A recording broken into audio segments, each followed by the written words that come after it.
ইতিহাস ঢেকে রাখা যায় না, ইতিহাসকে চেপে রাখা যায় না। 1943 খ্রিস্টাব্দে নেতাজি সুভাষচন্দ্র বোস স্বঘোষিত তৎকালীন বিশ্বের 11টি দেশ মান্যতাপ্রাপ্ত ভারতবর্ষের প্রথম স্বাধীন সরকার আজাদ হিন্দ সরকার।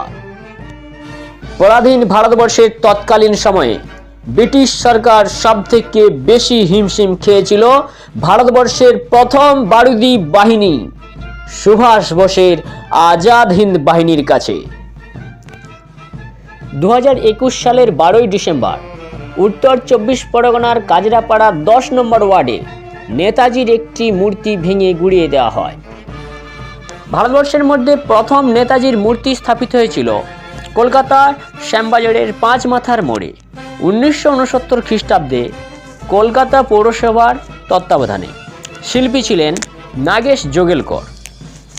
21শে জানুয়ারি 2022 দুপুর 12:30 নাগাদ প্রধানমন্ত্রী নরেন্দ্র মোদী তিনি তার টুইটার হ্যান্ডেলে একটি টুইট করলেন এবং টুইটারে তিনি লিখলেন, এমন সময়ে সমগ্র দেশ নেতাজি সুভাষচন্দ্র বসুর 125তম জন্মবার্ষিকী উদযাপন করতে চলেছে। আমি আনন্দের সঙ্গে জানাচ্ছি যে গ্রানাইট দিয়ে তৈরি নেতাজির বিশাল মূর্তি ইন্ডিয়া গেটে স্থাপিত হবে। ভারত যে তার প্রতি চিরঋণী, এটাই তার প্রতীক হয়ে রইবে। প্রধানমন্ত্রী আরও জানান, সুভাষচন্দ্রের বিশাল মূর্তি নির্মাণ শেষ না হওয়া পর্যন্ত তার একটি হলোগ্রাম মূর্তি এই জায়গায় রাখা হবে। আগামী 23 জানুয়ারি নেতাজির জন্মবার্ষিকীতে তিনি হলোগ্রাম মূর্তি উন্মোচন করবেন। আজাদ হিন্দ বাহিনী যদি না থাকতো তাহলে কখনোই 1947 সালে ভারতবর্ষ স্বাধীনতা লাভ করতে পারত না। কারণ ব্রিটিশ সরকার প্রথম তারা ভয় পেয়েছিল, সব থেকে বেশি ভয় পেয়েছিল আজাদ হিন্দ বাহিনীর বিপ্লবের যখন আগুন জ্বলে উঠেছিল, তখন তারা সিদ্ধান্ত নিয়েছিল যে সুভাষ বোসের আজাদ হিন্দ বাহিনী ব্রিটিশ সরকারের কাছে একটা বড় বিপ্লব এবং সবথেকে বড় প্রতিযোগিতামূলক একটা বাহিনী, এবং তখন থেকে ব্রিটিশের মধ্যে ভয় জেগেছিল এবং তারা সিদ্ধান্তই নিয়েছিল যে খুব শীঘ্রই ভারতবর্ষ থেকে বিদায় নিতে চলেছে ব্রিটিশ। তাই যতই সাংবিধানিক রুলস হোক না কেন, যতই ইতিহাসের ভাবাবেগকে ইতিহাসের মধ্যে লুকিয়ে রাখা হোক না কেন, শুধুমাত্র গান্ধীবাদী বা অহিংসা আন্দোলনের মাধ্যমেই কিন্তু ভারতবর্ষের স্বাধীনতা কখনোই আসেনি। সমগ্র বিশ্বে অসংখ্য দেশ রয়েছে এবং প্রত্যেকটি দেশেই অসংখ্য নেতা রয়েছে। সমগ্র বিশ্বে অনেক নেতা থাকলেও নেতাদের শিরোনামের শীর্ষ তালিকায় নেতাজিকে আমরা কখনোই ভুলব না। তার এক ডাকে সাড়া দিয়ে পরাধীনতার ঘন ঘটা আধার থেকে আলোকিত নতুন সূর্যোদয়ের সকালে স্বাধীন জীবনযাত্রার উদ্দেশ্যে হাঁটার জন্য প্রস্তুত হয়েছিল কোটি কোটি ভারতবাসী। 1897 সালের 23শে জানুয়ারি উড়িষ্যার কটকে জন্ম হয়েছিল তার।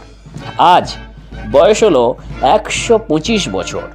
কিন্তু যে কথাটি অত্যন্ত গুরুত্বপূর্ণ, সুভাষচন্দ্র বোস যে একদিন নেতাজি হয়ে উঠবেন, বলা যেতে পারে যে বছরটি থেকে একটি অনিবার্য অ্যাঙ্গেল তার জীবনে, যে বাঁকটি না থাকলে তিনি কোনো দিনই নেতাজি হয়ে উঠতে পারতেন না, সেটির বয়সও এই বছর হয়ে গেল প্রায় 100 বছর। সাল 1921, রবীন্দ্রনাথের 60 বছর বয়স। সুকুমার রায়ের ছেলে এবং উপেন্দ্র কিশোর রায় চৌধুরীর নাতির জন্ম হলো। সেই বছরই সুভাষচন্দ্র পরিপূর্ণভাবে এই সিদ্ধান্তে উপনীত হয়েছিলেন যে তিনি দেশের স্বাধীনতার জন্য লড়াই করবেন। তারপর তিনি গঠন করলেন আজাদ হিন্দ ফৌজ।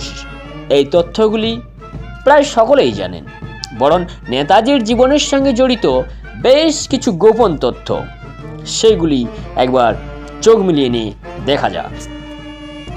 তার মৃত্যু নিয়ে এক শ্রেণীর ভারতবাসীর সংশয় এখনও থেকে গেছে। এই বছর ভাবলে হয়তো হবে না, তবে আজ থেকে বিগত 15-20 বছর আগেও বহু মানুষ বছর শুরুর মুখে অত্যন্ত কনফিডেন্টলি ভেবেই নিতেন আর কিছু হোক না হোক নেতাজি এই বছর ফিরে আসবেনই। আর এমনই একটি ভাবনা থেকে জন্ম নিয়েছিল গুমনামি বাবা।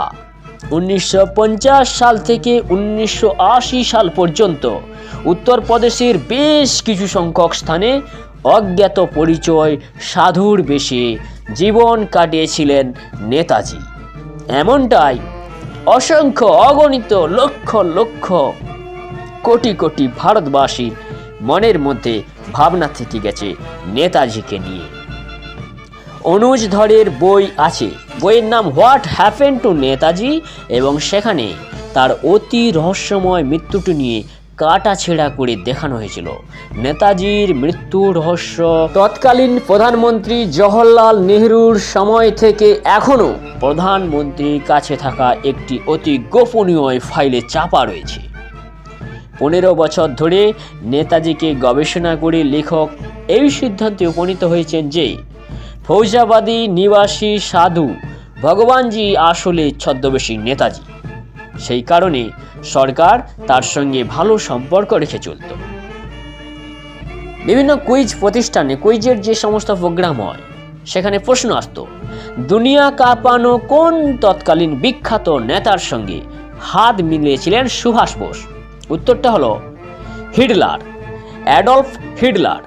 নেতাজি হিটলারের সঙ্গে দেখা করেছিলেন ভারতের স্বাধীনতায় সাহায্যের জন্য, যদিও হিটলার তাকে স্পষ্টভাবে কিছু না বলায়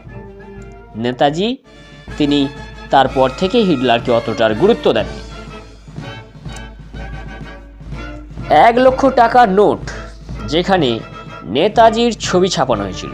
কয়েকটি গুরুত্বপূর্ণ এবং প্রায় অজানা তথ্য হলো, আজাদ হিন্দ সরকারের নিজস্ব ব্যাংক ছিল। 1943 সালে ব্যাংকটি তৈরি হয়। সারা দেশ থেকে এই ব্যাংকটি তৈরির জন্য সমর্থন এসেছিল। আজাদ হিন্দ ব্যাংকে 10 টাকা থেকে 1 লক্ষ টাকা পর্যন্ত নোট ছাপানো হতো। 1 লক্ষ টাকার নোটে ছিল সুভাষ বোস অর্থাৎ নেতাজির একটি ছবি। তবে নেতাজির সম্বন্ধে প্রথম এবং শেষ পর্যন্ত যে রহস্যটি এখনো পর্যন্ত থেকে গেছে, যেই রহস্য এখনো পর্যন্ত অজানা, তা হলো নেতাজির অন্তর্ধান বা তার মৃত্যু রহস্য। তিনি মারা গিয়েছেন না তিনি এখনো জীবিত রয়েছেন, এই কথাটি তো কারো বোধের অগম্য নয়। তবে 1945 সালের 18 আগস্ট বিমান দুর্ঘটনাতেই তার মৃত্যু হয়েছিল কিনা, তার উত্তরটি যেন রাত কত হইল দেরি, রাত কত হইল আর বাকি, হবে কখন সকাল, তার মতোই।